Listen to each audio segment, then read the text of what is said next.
नमस्कार, आप देख रहे हैं अलवर न्यूज में हूं आपके साथ रुचि सोलंकी। रुक कर लेते हैं आज के हेडलाइंस पर। सेंट्रल जेल अलवर से 2 कैदी हुए फरार, पुलिस पीटती रही लकीर।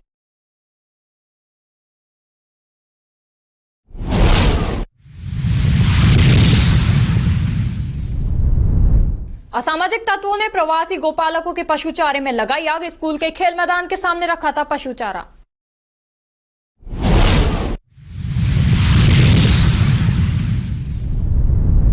भारतीय खेल प्राधिकरण ने किया साइकिल मैराथन का आयोजन, आमजन को साइकिलिंग के प्रति किया जागरूक।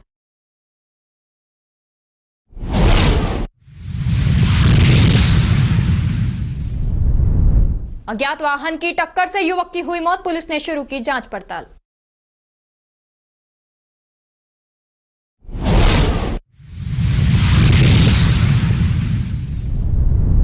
खेरली साइड क्षेत्र में बंदरों का आतंक, बंदरों के डर से मूक बधिर महिला छत से कूदी।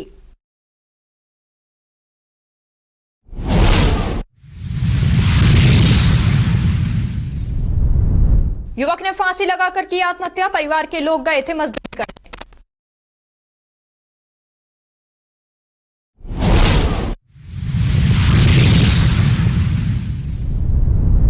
तेज बारिश ओलावृष्टि से किसान व्यथित, प्रशासन और जनप्रतिनिधि नहीं ले रहे किसानों की सुध।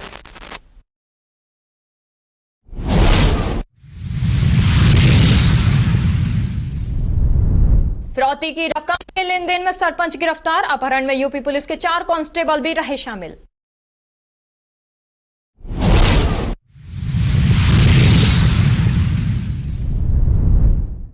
पुलिस दबिश के दौरान 1 माह की बच्ची की हुई मौत, पुलिसकर्मी के पैर के नीचे दबने से बच्ची की गई जान।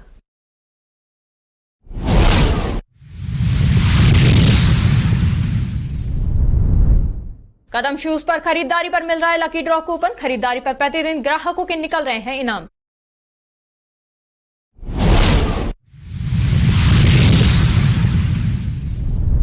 और अब खबरें विस्तार से। बड़ौदा में ओलावृष्टि से होने वाले फसल के नुकसान का जायजा लेने के लिए कृषि विभाग की टीम पहुंची। जिले में हुई बारिश एवं ओलावृष्टि से हुए नुकसान का जायजा लेने के लिए आज जिले के लक्ष्मणगढ़ तहसील के बड़ौदा में बुटियाना, खेड़ला, दूसरहेड़ा गांव का सर्वे संयुक्त निदेशक कृषि विभाग जिला अलवर के द्वारा किया गया। सर्वे के दौरान सहायक निदेशक कृषि मंगतूराम शर्मा, कृषि विभाग के क्षेत्रीय कार्मिक जयवीर सिंह एवं अन्य कार्मिक मौजूद थे। साथ ही फसल बीमा कंपनी से सुनील कुमार एवं अंकित कुमार मौजूद थे। मौके पर ही किसानों से कटी फसल में हुए नुकसान का ऑनलाइन इंटीमेशन करवाया गया। किसानों को यह भी अवगत करवाया गया कि भविष्य में फसल बीमा योजना के तहत फसलों का बीमा आवश्यक रूप से करावें। अलवर शहर के सामोला चौक स्थित निजी होटल में इंटरनेशनल रेफरी के लिए चुने गए पवन कुमार जाजोरिया का भव्य स्वागत किया गया। वर्ल्ड ताइक्वांडो द्वारा 60वां विश्व अंतर्राष्ट्रीय पूम से ताइक्वांडो रेफरी कोर्स पुणे में आयोजित किया गया, जिसमें दुनिया भर से प्रतिभागियों ने हिस्सा लिया। इसमें अलवर जिले के अंतर्राष्ट्रीय मास्टर पवन कुमार जाजोरिया ने भी भाग लिया। रेफरी कोर्स में बेहतरीन प्रदर्शन करने पर पवन कुमार जाजोरिया को अंतर्राष्ट्रीय पूम से ताइक्वांडो रेफरी की पात्रता प्रदान कर अंतर्राष्ट्रीय रेफरी बनाया गया है। पवन पहले से ही अंतर्राष्ट्रीय मास्टर और बेल्ट अपग्रेडेशन एग्जामिनर भी हैं। इस अवसर पर जिला ताइक्वांडो संघ व खेल से जुड़े सभी कोच ने जाजोरिया को बधाई और शुभकामनाएं दी। राजस्थान राज्य से चुने जाने वाले पवन कुमार पहले पूम से रेफरी हैं, जिन्होंने ये अंतर्राष्ट्रीय रेफरी का मुकाम हासिल किया है। इससे अलवर और देश के खिलाड़ियों को अंतर्राष्ट्रीय स्तर पर पहुंचने की राह आसान होगी। केंद्रीय विद्यालय अलवर के प्राचार्य लेखराम सैनी ने खुशी जाहिर करते हुए कहा कि हमारे विद्यालय के छात्र रह चुके पवन को शुभकामनाएं देते हुए बताया कि अंतर्राष्ट्रीय मंच पर जाकर अंतर्राष्ट्रीय रेफरी बनना विद्यालय के लिए बहुत गर्व की बात है। उन्होंने पवन के उज्जवल भविष्य की कामना की। पवन ने world taekwondo, India taekwondo, Rajasthan taekwondo सभी सीनियर्स कोचों और सभी का धन्यवाद दिया।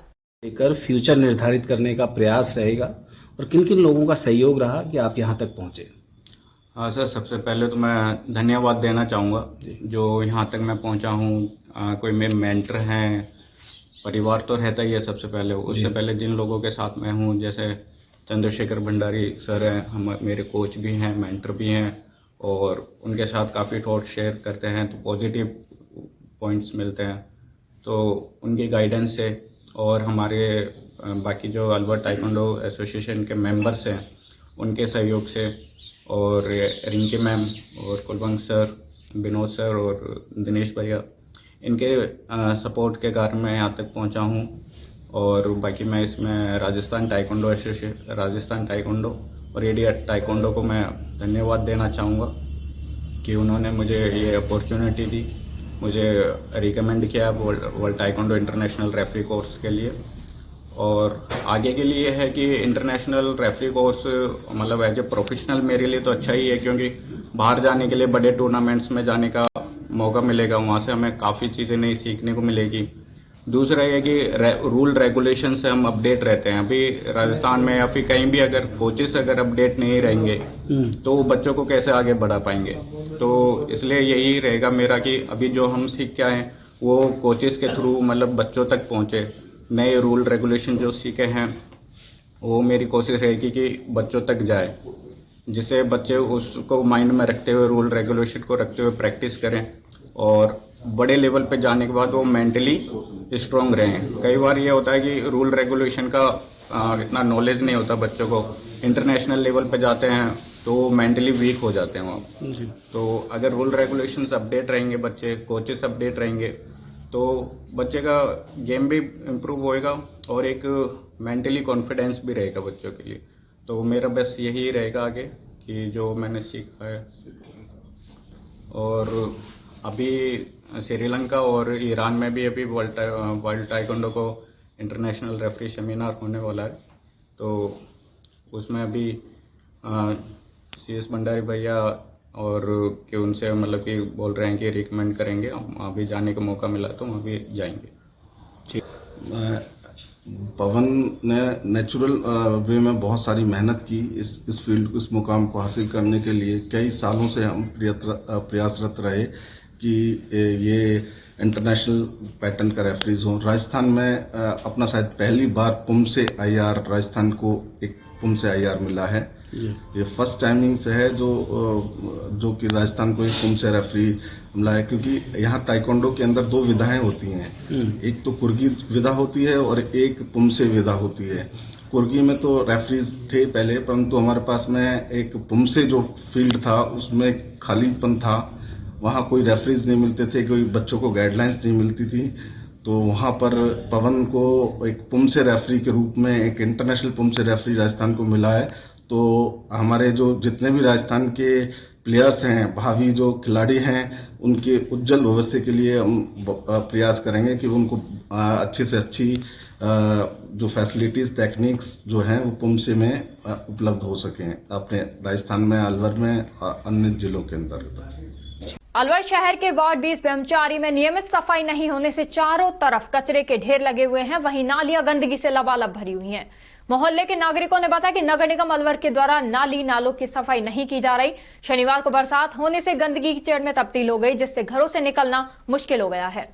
सीवर लाइन का काम बंद है, लेकिन अभी तक सफाई व्यवस्था ठीक नहीं हुई है। लोग बीमार हो रहे हैं। मोहल्ले के नागरिकों ने नगर निगम आयुक्त से वार्ड में नियमित सफाई करवाने की मांग की है।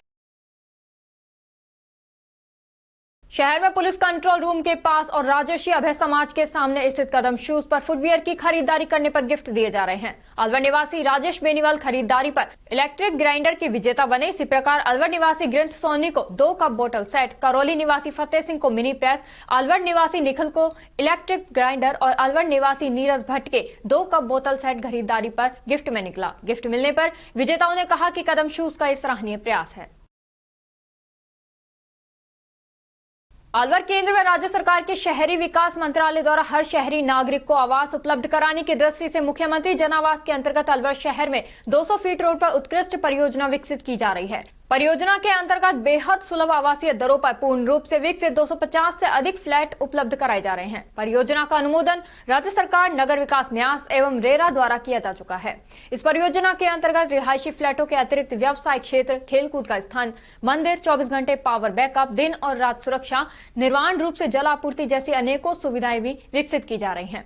परियोजना में निर्माण एवं विकास कार्य अंतिम चरण में चल रहे हैं एवं कुछ ही दिनों में सफल आवंटियों को इसका रिहायशी के लिए कब्जा प्राप्त हो जाएगा। इस परियोजना का एक आकर्षक इसकी भौगोलिक स्थिति भी है, जहां से भगत सिंह चौराहा केवल 3.5 किलोमीटर, रेलवे स्टेशन 3 किलोमीटर, प्रस्तावित नया आवास बस स्टैंड 1.5 किलोमीटर, प्रस्तावित मेट्रो स्टेशन 500 मीटर, प्रस्तावित दिल्ली मुंबई एक्सप्रेसवे हाईवे का जलेबी चौक 5 किलोमीटर, मत्स्य औद्योगिक क्षेत्र 7 किलोमीटर, प्रमुख अस्पताल में स्कूल कॉलेज 2 से 3 किलोमीटर के दायरे में है। परियोजना के शेष फ्लैटों में से 8 1 BHK स्टूडियो एवं 35 3 BHK इकाइयों के लिए आवेदन लिया जा रहा है। आवेदन की अवधि 22। आवेदक www.janaavas.org पर लॉगिन करके अपनी पसंद की इकाई के लिए आवेदन शुल्क जमा करा सकते हैं। परियोजना स्थल पर देखने के लिए प्रातः 10 बजे से 6 बजे तक सैंपल फ्लैट की विजिट की जा सकती है। आवंटन 6 मार्च को लॉटरी के माध्यम से किया जाएगा एवं सरकार द्वारा सफल आवंटियों को 1,80,000 रुपए तक सब्सिडी की पात्रता भी होगी। अधिक जानकारी हेतु संपर्क करें 9928054031। जल्दी करें, सिर्फ 3 दिन बचे हैं आवेदन करने के लिए। और अब खबरों में वक्त हो चला है एक छोटे से ब्रेक का। ब्रेक के बाद जल्द लौटेंगे, तब तक आप बने रहिए अलवर न्यूज के साथ। तेज दिमाग, पैनी नजर और निर्णय लेने की क्षमता आपको बनाती है देश का स्वर्णिम भविष्य। नरेंद्र तिवारी IAS एकेडमी, जो कि है सभी प्रतियोगी परीक्षाओं के लिए सर्वश्रेष्ठ संस्था, जहां का उन्नत माहौल और सही मार्गदर्शन आपको RAS, IAS, शिक्षक, REET, SSC, railway, Delhi police, Rajasthan police, SI, Patwari, STC और B.Ed जैसी प्रतियोगी परीक्षाओं में सफलता का रास्ता दिखाएगा। अलवर की सर्वश्रेष्ठ प्रतियोगी संस्था Narendra Tiwari IAS academy, railway station के पास, लिटिल बर्ड स्कूल के पीछे, नेहरू नगर, अलवर।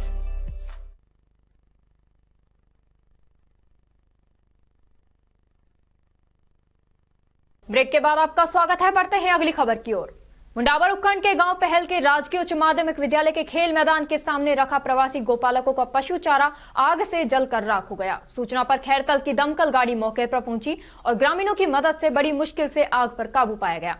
प्रवासी गोपालक नारायण और पद्मा ने बताया कि आज सुबह ही 30,000 का चारा मंगवाया था, जिसे ततारपुर चौराहा रोड पर राजकीय स्कूल के खेल मैदान के सामने रखवाया गया था, जिसमें किसी असामाजिक तत्व ने आग लगा दी। आग लगने से सैकड़ों की संख्या में प्रवासी गौवंश पर चारे का संकट खड़ा हो गया है।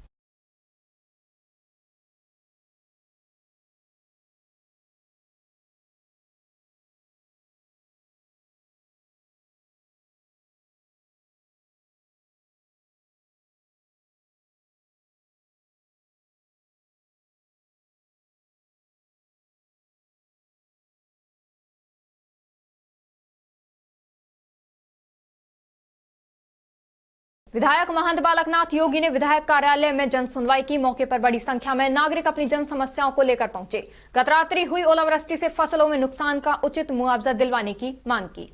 जनता एवं बार एसोसिएशन ने विधायक का कन्या महाविद्यालय खोलने, रोड सौंदर्यीकरण करने, विधानसभा में जिला न्यायालय खोलने की मांग उठाने पर अभिनंदन किया। इस अवसर पर महंत ने एक-एक फरियादियों से सुनवाई कर समस्या निस्तारण का आश्वासन दिया। भारत सरकार के खेलो इंडिया अभियान के तहत आमजन में सेहत एवं साइकिलिंग के प्रति एवं जागरूकता बढ़ाई जाने के उद्देश्य से युवा एवं खेल मंत्रालय द्वारा संडे ऑन साइकिल अभियान पूरे भारतवर्ष में चलाया जा रहा है। इसी कड़ी में स्पोर्ट्स अथॉरिटी ऑफ इंडिया के द्वारा रविवार को अलवर शहर में साइकिल मैराथन का आयोजन किया गया। भारतीय खेल प्राधिकरण की सहायक निदेशक प्रज्ञा सैनी ने बताया कि युवा एवं खेल मंत्रालय द्वारा संडे ऑन साइकिल अभियान के तहत केंद्र सरकार के सभी विभागों के सहयोग से एक साइकिल मैराथन का आयोजन किया गया, जिसमें साइकिलिस्ट ने बढ़ चढ़कर हिस्सा लिया। साइकिल मैराथन का शुभारंभ केंद्रीय वस्तु एवं सेवा कर कार्यालय अलवर के सहायक आयुक्त नरेश सैनी एवं ग्लोबल टीचर अवार्ड से सम्मानित ऐप गुरु इमरान खान एवं भारतीय खेल प्राधिकरण के लिंक अधिकारी कुलदीप कुमार ने संयुक्त रूप से झंडी दिखाकर किया। मैराथन की थीम फिटनेस का डोज आधा घंटा रोज थी एवं कार्यक्रम के मुख्य अतिथि केंद्रीय वस्तु एवं सेवा कर कार्यालय अलवर के सहायक आयुक्त नरेश सैनी सेहत को बेहतर रखे जाने हेतु सभी साइकिलिस्ट को शपथ दिलाई एवं ऐप गुरु इमरान खान ने साइकिल को नियमित जीवन शैली का हिस्सा बनाए जाने हेतु प्रेरित किया गया। कार्यक्रम के मुख्य सहयोगी भारतीय डाक विभाग, आयकर विभाग एवं केंद्रीय वस्तु एवं सेवा कर कार्यालय अलवर रहे। सहयोगी के रूप में भारतीय खेल प्राधिकरण की तरफ से रविंद्र शर्मा, इमकुल मुद्रिष्ट एवं गिरधारी लाल उपस्थित रहे एवं मत्स्य रेनेडेवियर समूह एवं रवि चौधरी उपस्थित रहे। कार्यक्रम संचालन दीपक शर्मा एवं अर्पित गुप्ता ने किया। और अब खबरों में वक्त हो चला है एक छोटे से ब्रेक का। ब्रेक के बाद जल्द लौटेंगे, तब तक आप बने रहिए अलवर न्यूज के साथ। Hello everyone. तो गर्मियां स्टार्ट होने वाली हैं और गर्मियों में धूप इतनी ज्यादा होती है तो आपको बाहर भी काफी आना जाना लगा रहता है। तब आपको सबसे ज्यादा जिस चीज की जरूरत महसूस होती है और वो है एक अच्छी वैरायटी वाले सनग्लासेस की। अब आप सोचेंगे कि अच्छी वैरायटी वाले सनग्लासेस लेने हैं तो किसी अच्छे स्टोर पर ही विजिट करना होगा, बट वो है कहाँ मालूम नहीं। तो ये कंफ्यूजन भी हम आपका दूर कर देते हैं क्योंकि फ्रेम्स क्राफ्ट आ गया है अब आपके अपने अलवर शहर में, जहां आपको काफी अच्छी वैरायटीज मिलेंगी और यहां पर ग्लासेस की स्टार्टिंग रेंज आपको मिलने वाली है ओनली ऑन 599 में और ब्लू जीरो लेंस भी आपको यहां मिलेंगे 999 में। इसी के साथ एक स्पेशल ऑफर भी आपको यहां मिल रही है और वो है buy one get one free only on eyeglasses and sunglasses की खरीद पर। मतलब आप एक खरीदोगे तो एक आपको बिल्कुल मुफ्त मिलेगी।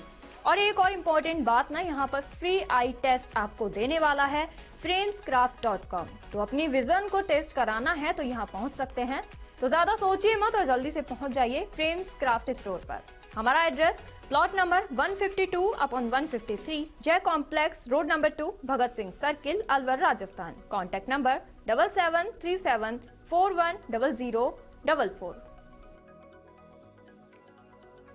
ब्रेक के बाद आपका स्वागत है। बढ़ते हैं अगली खबर की ओर। खेरली कठुमर क्षेत्र में शनिवार शाम 5 बजे से और रात तक हुई तेज बारिश और ओलावृष्टि से तैयार पड़ी सरसों गेहूं की फसल की बर्बादी को लेकर भूमिपुत्र किसान रोने लग गए। वहीं शासन प्रशासन जनप्रतिनिधियों ने अभी तक किसानों की सुध भी नहीं ली है। दूसरी ओर परेशान किसानों को देखकर मजदूरों ने भी अपनी रेट बढ़ा दी है। इस क्षेत्र में मुख्य रूप से गेहूं, सरसों, जौ की फसल होती है। हालत यह है कि सरसों की पकी फलियों से ओलावृष्टि और बारिश से फलियों से दाने निकलने लग गए और वहीं सरसों की खड़ी फसल एवं गेहूं की तैयार फसल खेतों में लेट गई, जिससे चारे का और अनाज का भारी नुकसान हुआ है। किसानों ने सरकार से सही तरीके से गिरदावरी और मुआवजे की मांग की है। कल शनिवार को तेज बारिश हुई थी और ओलावृष्टि हुई है। हाँ जी, हमारा गांव है आपका? हमारा समूची गांव है साहब। तो कैसा नुकसान है फसलों को लेकर? हमारे साहब नुकसान भाई साहब, ये समझो अंधकार, आंधी, तूफान और ओला, हमारी फसल सब नष्ट हो चुकी है। इसलिए हम पटवारी साहब से, गिरदावरी साहब से निवेदन करते हैं कि हमारे कुछ सरकार से मुआवजे दे।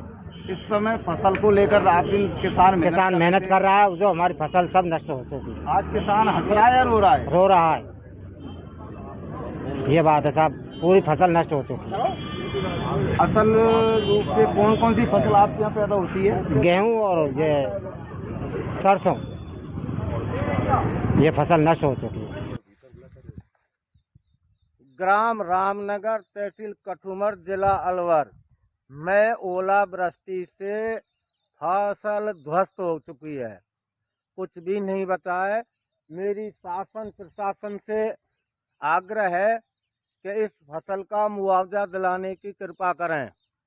हमारी गुहार सीएम महोदय शर्मा जी, भजनलाल जी तक पहुंचे। सभी शासन प्रशासन से निवेदन है कि इस फसल का मुआयना करें। बिल्कुल खत्म हो चुकी है फसल है, जो किसान बर्बाद हो चुका है। कठुमर क्षेत्र में कल शाम तेज बारिश और ओलावृष्टि हुई, किसानों को क्या नुकसान हुआ है?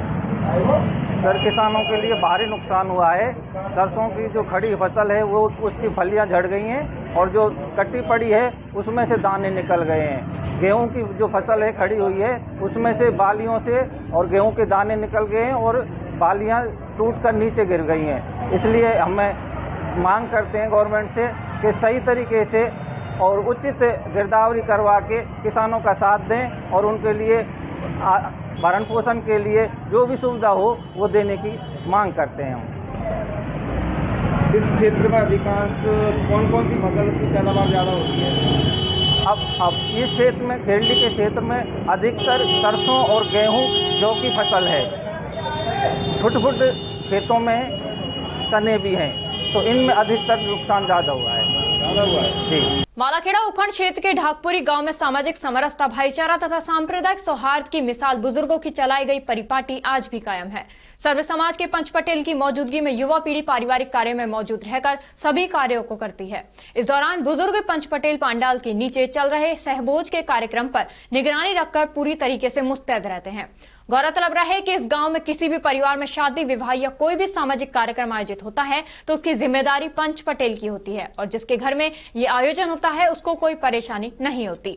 शादी, विवाह या सामाजिक सरोकारों से जुड़े किसी भी कार्य को करने के दौरान पंच पटेल की टीम मौजूद रहती है। रविवार को भी आयोजित इस गांव में सामूहिक कार्यक्रम का आयोजन किया गया। इस अवसर पर पंच पटेलों की टीम मौजूद रही।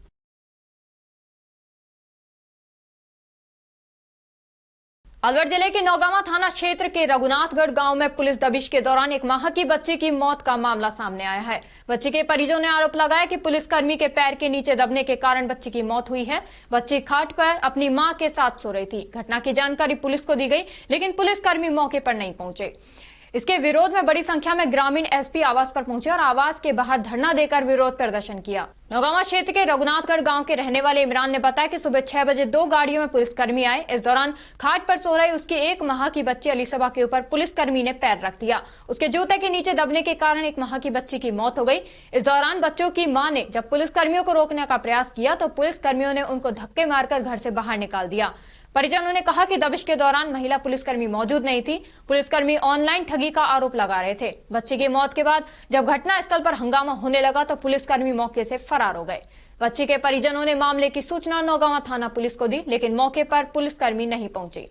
इसके बाद बड़ी संख्या में ग्रामीण गांव में इकट्ठा होकर अलवर पुलिस अधीक्षक के आवास के बाहर पहुंचे और वहां धरना देकर विरोध प्रदर्शन किया। मामले की जानकारी मिलते ही कई थानों की पुलिस टीम और पुलिस के अधिकारी मौके पर पहुंचे हैं। उन्होंने लोगों को समझाने का प्रयास किया, लेकिन धरना देने वाले लोग आरोपी पुलिसकर्मियों के खिलाफ कार्रवाई की मांग करने लगे। बच्ची के पिता इमरान ने बताया कि वो मजदूरी का काम करते हैं, ऑनलाइन ठगों से उसका कोई संबंध नहीं है। उसके 3 बच्चे थे, 2 बच्चे उसके साथ पलंग पर सो रहे थे, जबकि उसकी 1 माह की बच्ची अलीसबा उसकी पत्नी के साथ कंबल में सो रही थी।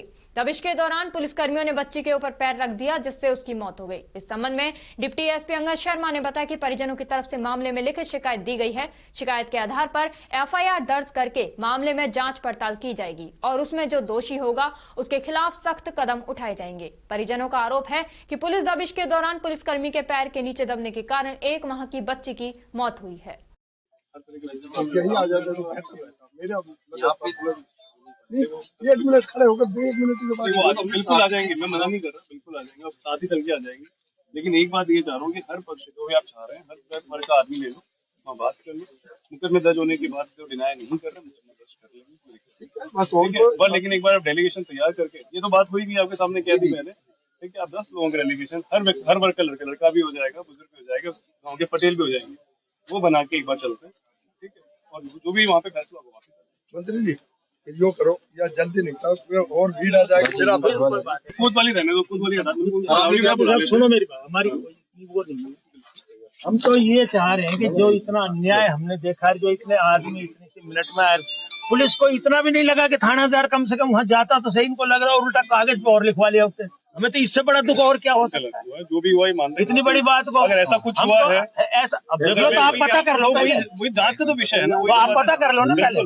कोई बात नहीं, हम बैठे हैं, पता कर लो आप, जब आप कन्फर्म हो जाए जब बात कर लेंगे। अभी आप जो भी चीज आप लिखें, हमारे लिखने की क्या है, हमारे 2 बात है हमारी। तो थाने को हटाओ वहाँ से, इनके 302 का मुकदमा दर्ज करो, हमारी तो ऐसी बात ही नहीं है। आप अपने अधिकारियों से बात कर लो और कह दो, इसमें कोई डेलीगेशन की जरूरत नहीं है कोई। ये तो सभी डेलीगेशन है, ये जो आए हैं बेचारे गाँव से, इनका कोई ऐसा नहीं कर रहे हैं। तो ये अभी चलते हैं, मैं जो कह रहा हूँ ये सारे चीज वहाँ से तय होकर तभी आए कि भाई ये 2 बात हमने करनी है। तीसरी बात हम अब जबरदस्ती हम कहेंगे इसको भी करो, उसको करो, इसको करो, उससे तो कोई नहीं। क्या हुआ ये पूरा मामला, क्या नजर, कैसे घटित हुआ, कब पुलिस आई, क्या कुछ है? सर सुबह 6 बजे पुलिस आई थी, मैं कमरे में लौटा पड़ा था, तो पुलिस वाले ने कमरे में धक्का दिया है, तो मेरी बीबी ने जैसे कमरा खोला है तो उसको पुलिस वाले ने हाथ पकड़ के धक्का मार के बाहर कर दिया है। तो लड़की 4 पे सो रही थी, तो उसके ऊपर के चढ़ के लड़की उस पे सो रही थी, लड़की के ऊपर पैर रखे मैं बेड पे लौटा पड़ा था दूसरा जगह, तो वो मेरे पास पहुंचा था, लड़की के ऊपर पाम रखे हैं, तो उसका मौत हो गया है सर। क्या वर्दी में थी पुलिस, सिविल ड्रेस? सिविल में भी था, वर्दी में भी था। जो बच्ची के ऊपर जिन्होंने पाँव रखा जैसा आप बता रहे, वो लोग क्या वो सिविल में थे? सिविल में थे जी। क्या बताया उन्होंने आपके घर में घुसने के दौरान कि उसने बोला है तेरा लोकेशन लगाए। मैंने कहा सर मेरा लोकेशन क्यों लगता, मैं 2 नंबर का काम ही नहीं करता तो लोकेशन क्यों लगेगा, लोग तुम्हारा फोन दिखाओ। तो उसने मेरा सारा तलाश लिया, कमरा का तलाश लिया, तो मेरे पास कुछ नहीं पाया, वो निकल आए। अच्छा, ये जो बच्ची की जैसी घटना हुई उसके बाद पुलिस को आपने कहा जो मौके पे थी, तो क्या जवाब दिया उन लोगों ने? किस चीज का? बच्ची इस तरह जो बच्ची के साथ बच्ची को मालूम नहीं है ना, बाद में पुलिस जाने के बाद में मालूम चलेगा। क्या करते हैं आप? मैं मेहनत मजदूरी करता हूँ, मैं कुछ नहीं करता। पुलिस अब आपको सारा पता है कि जिन आदमियों का कोई दोष ही नहीं, जिनके मुकदमे ही नहीं, उनको उठा रही है पुलिस। आप ये देखो, नहीं जो ये अब मैं तो ये कहता हूँ जो गलत काम कर रहा है उसको सजा दो ना, उसको पकड़ो, उसको छोड़ो ही क्यों। हम तो ये चाहते हैं ऐसे नाजायज वालों को करने के लिए उनको कोई जरूरत ही नहीं है। अब आप क्या चाह रहे हैं और पुलिस से क्या सहमति बनी? हमारी तो बस ये इनके खिलाफ 302 का मुकदमा और थाने को हटाओ बस। कुछ जो लोग धरने बैठे उनका ये कहना है कि कल रात को नौगांव पुलिस एक जगह ओलेक्स की कार्रवाई के लिए दबिश मारने गई थी, तो उस दौरान कोई उनका लोगों का कहना है कि उनकी बच्ची के साथ में एक दुर्घटना हो गई, उसका हादसा हो गया जिससे बच्ची खत्म हो गई। क्या हादसा ये कह रहे हैं पुलिसकर्मी के पैर के नीचे दबने से उसकी मौत हुई? अभी इस मामले की तो जांच की जाएगी। अभी इनका कहना यह है कि डिमांड इनकी है बेसिकली ये मुकदमा दर्ज करे, कार्रवाई की जाए। इसमें कुछ अभी तक अपन को शिकायत दी है या? अब इस बारे में डेलीगेशन तैयार कर रहे हैं, ठीक है। डेलीगेशन तैयार करके अगर तहरीर देंगे उस बेसिस पे कार्रवाई की जाएगी। इसमें फर्दर कार्रवाई क्या बनती है? कोई मतलब जांच होगी या मतलब कोई पुलिसकर्मी के खिलाफ जो घटना में शामिल था उसके ऊपर कोई कार्रवाई, क्या इसमें क्या नियम के अनुसार क्या होता है? बेसिकली टोटली तो ये बात है कि जो घटना हुई है उसकी जांच होगी और जांच के आधार पे फिर अग्रिम स्टेप लिया जाएगा कि हम नेक्स्ट स्टेप क्या लेते हैं। अभी धरना इनका कब तक समाप्त होगा? धरना इनका मतलब ये चल रहा है जो अभी समाप्त हो जाएगा। क्या आश्वासन दे रहे हैं, क्यों आए हैं?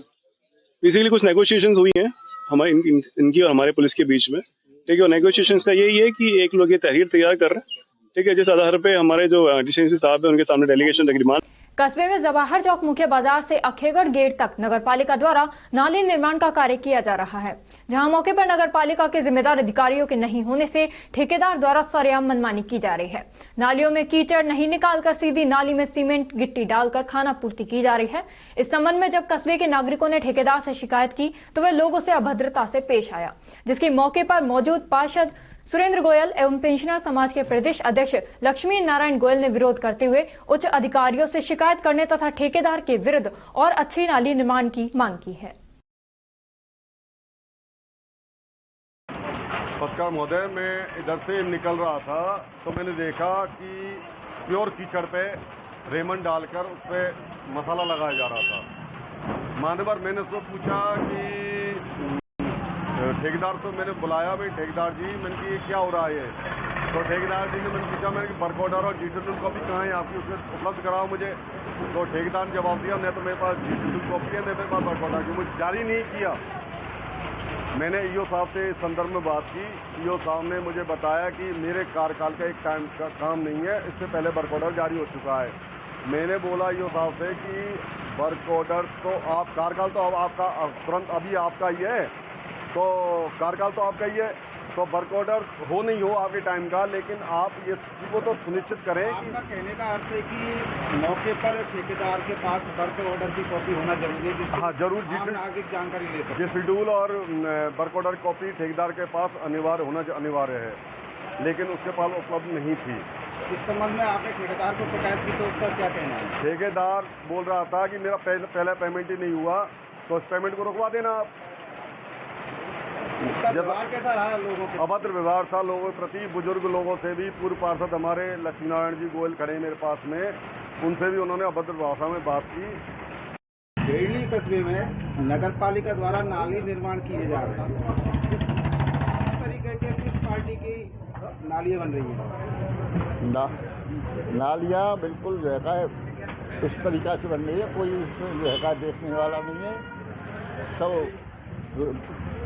जो कीचड़ जो जमा है नालियों में, 1-1 फुट कीचड़ है और उन कीचड़ों पर रेवन डाल करके जो है नालियाँ बन रही है। ये नालियाँ कोई नालियाँ नहीं है और ना ये चलेंगी। यही तो कारण है कि ये ठेकेदार लोग जो है गड़बड़ी करते हैं। ऊपर नगर पालिका के जो अधिकारी लोग हैं ये इसको देखते नहीं हैं। अनेक में जो है और ये इनका ऐसा लगता है कि इनकी जो है मिली ही भगत है। देखने में आया कि जब आप लोग काफी लोग उक्त गलत काम की विरोध कर रहे थे तो ठेकेदार का व्यवहार कैसा रहा आप लोगों से? देखो ऐसा है जी, ठेकेदार यहाँ के जो ठेकेदार हैं ये सब मिली भगत के ठेकेदार हैं। इनका व्यवहार बिल्कुल अभद्र है। मैं यहाँ जो है मुझे सब 50 साल हो गए और 50 साल पेंशन समाज का अध्यक्ष हूँ। लक्ष्मी नारायण गुप्ता मेरा नाम है, समझ गए। और एक एक व्यक्ति को जानता हूँ मैं, 50-60 साल के जितने आदमी पैदा हुए हैं उनको मुझे पता है। इनका व्यवहार इस तरह का है कि ये जो है मैंने भी उससे कहा था मैं इस तरह कीचड़ पर तुम जो है क्यों डाल रहे हो ये रेमन, नहीं ये तो ऐसे ही डालेगी साहब। तो इस तरह का इनका व्यवहार है, अभद्र व्यवहार है। मौसम ने करवट ली और क्षेत्र के आसपास गांव में तेज हवाओं के साथ जोरदार ओलावृष्टि हुई। प्रातः 5:45 पर बादलों की गर्जन के साथ ठंडक बढ़ गई। झमाझम बारिश के साथ 15 मिनट तक ओलावृष्टि हुई। चने के आकार के ओले गिरे। इस समय किसानों की सरसों की फसल पकने को तैयार थी। गेहूं की फसल भी बड़ी हो चुकी थी। ओलावृष्टि से दोनों फसलें बुरी तरह प्रभावित हुई हैं। एडवोकेट पुरुषोत्तम सैनी ने बताया है कि किसानों की फसल में भी भारी नुकसान हुआ है। किसानों के चेहरे पर मायूसी छा गई। शीघ्र ही किसानों को मुआवजा दिलाने की मांग की है। उधर ओलावृष्टि से नुकसान पर तहसीलदार कृष्ण कुमार यादव ने दर्जन गांव में किसानों से रूबरू हुए और फसल में नुकसान का जायजा लिया।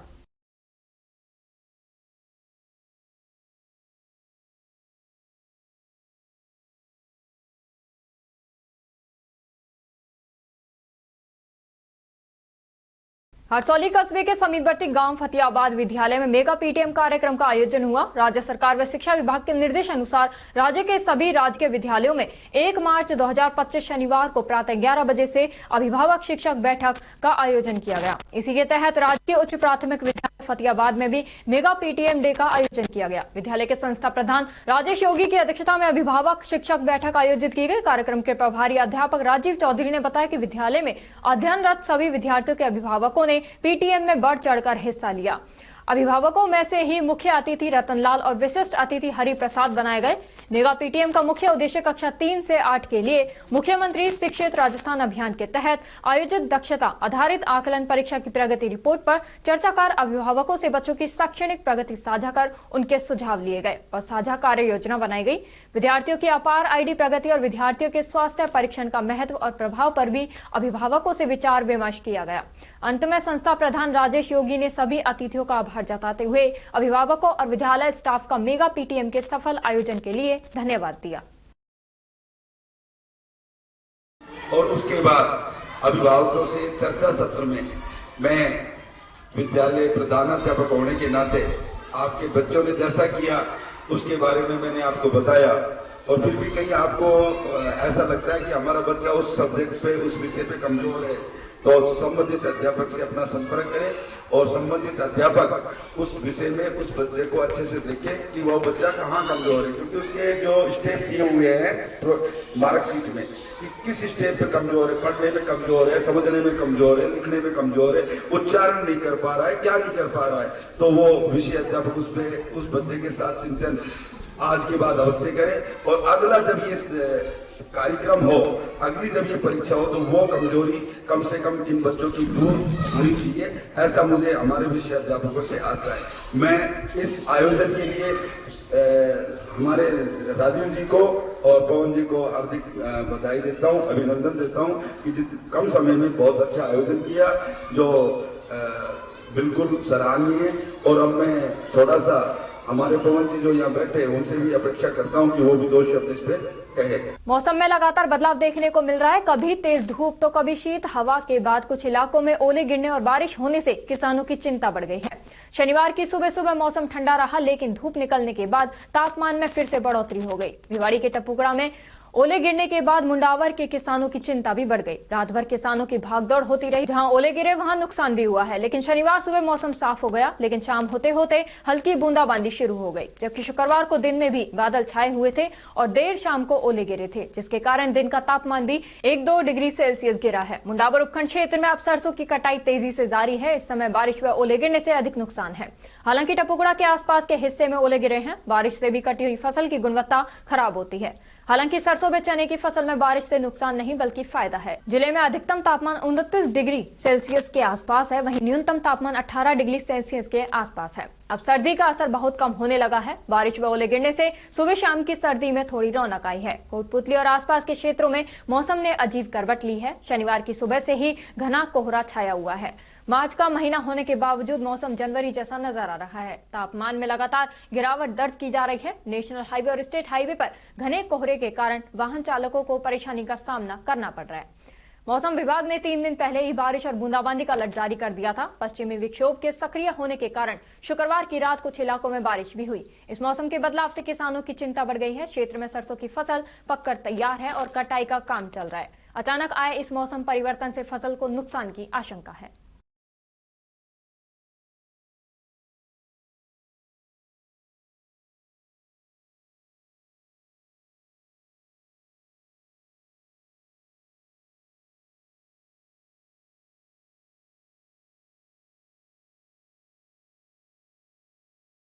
और अब खबरों में वक्त हो चला है एक छोटे से ब्रेक का। ब्रेक के बाद जल्द लौटेंगे, तब तक आप बने रहिए अगर न्यूज के साथ। पोथी कलम प्ले स्कूल, जी हां, प्ले स्कूल, जहां से बच्चों के उज्जवल भविष्य की शुरुआत होती है, जहां पर न सिर्फ शिक्षा बल्कि संस्कारों के साथ साथ बच्चों के संपूर्ण विकास को बढ़ावा दिया जाता है, जहां बच्चों के छोटे मन को आकार देने के लिए कुछ प्ले ग्रुप एक्टिविटीज जैसे alphabets recognition, number recognition, oral counting, basic GK, drawing basic strokes, colouring, crafting, rhymes with action जैसे एक्टिविटीज बच्चों को करवाए जाते हैं, जहां एक्टिविटीज के साथ साथ बच्चों के खाने पीने से लेकर रेस्ट रूम तक की सभी सुविधाएं उपलब्ध हैं, जिन पर पूरी तरह ध्यान दिया जाता है। अपने बच्चों के सर्वांगीण विकास हेतु अभिभावक एक बार विजिट जरूर करें। Pothi Kalam play school, A10 Laxmi Nagar, Alwar. Contact number 8690512287। Break के बाद आपका स्वागत है। बढ़ते हैं अगली खबर की ओर। खेड़ली कठुमर क्षेत्र में एकाएक मौसम ने बदलाव लिया और तेज बारिश से भूमिपुत्र किसानों की चिंता बढ़ा दी है। गौरतलब है कि इन दिनों सरसों की फसल खेतों में पककर और कटकर तैयार पड़ी हुई है। बारिश होने से भारी तादाद में सरसों और गेहूं की फसल को नुकसान की आशंका जता रहे हैं। रात दिन किसान अपनी फसल की कटाई और अपने कब्जे में लेने में जुटे हुए हैं। वहीं मजदूर की भी खातिरदारी में किसान जुटे हैं, जिससे सही समय पर उनकी फसल घर और मंडी तक पहुंच सके। आज शाम तेज बारिश होने से किसान भयभीत हो गए। वहीं हल्की ओलावृष्टि भी हुई। खेड़ली कठुमर क्षेत्र में अधिकतर सरसों, गेहूं, जौ की पैदावारी होती है।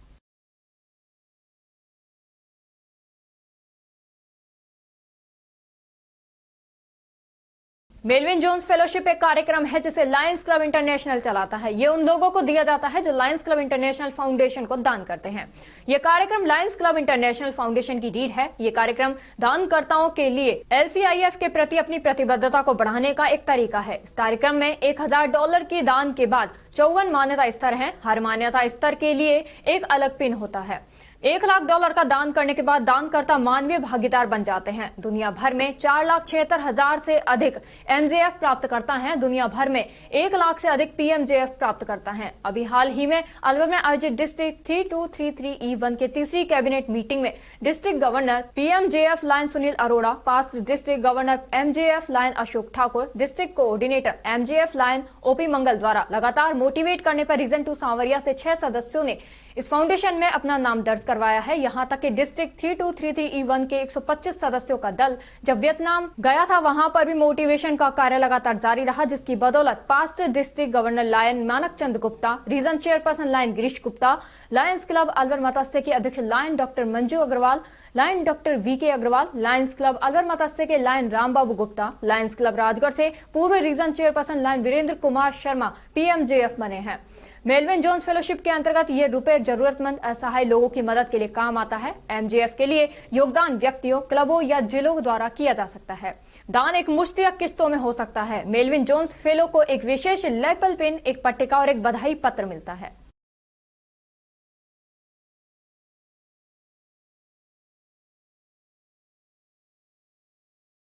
भिवाड़ी इनर व्हील के सदस्यों द्वारा भिन्न भिन्न तरीके से रसोई के कचरे से ऑर्गेनिक खाद बनाई जाती है। हमारे शरीर को जैसे वक्त पर कैल्शियम, विटामिन, आयरन, प्रोटीन चाहिए, बिल्कुल वैसे ही पौधों को भी ये सब चाहिए।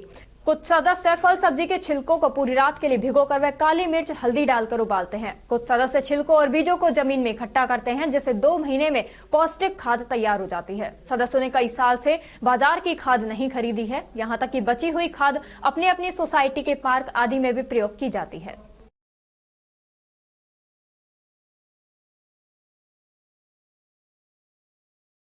और खबरों में बस इतना ही। तब तक आप बने रहिए अलवर न्यूज के साथ। नमस्कार।